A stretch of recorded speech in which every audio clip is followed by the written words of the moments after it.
Big ബോസിന്റെ ലൈവിൽ ഇപ്പോൾ നോമിനേഷൻ പ്രക്രിയയാണ് നടക്കുന്നത്. നൂറ കൺഫെഷൻ റൂമിലിരുന്ന് 2 പേരെ നോമിനേറ്റ് ചെയ്യുന്നുണ്ട്. ഇതേ സമയത്ത് തന്നെ ലിവിംഗ് ഏരിയയിൽ ഓപ്പൺ നോമിനേഷനും നടക്കുന്നുണ്ട്.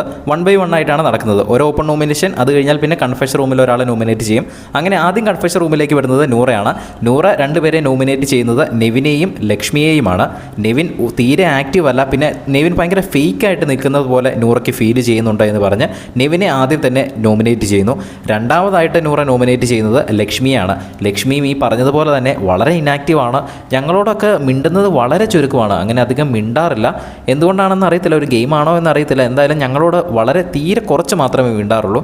അതുകൊണ്ട് തന്നെ ഞാൻ ലക്ഷ്മിയെയും രണ്ടാമത് നോമിനേറ്റ് ചെയ്യുന്നു. അങ്ങനെ 100 പേരെ നോമിനേറ്റ് ചെയ്തത് ലക്ഷ്മിയെയും നെവിനെയുമാണ്.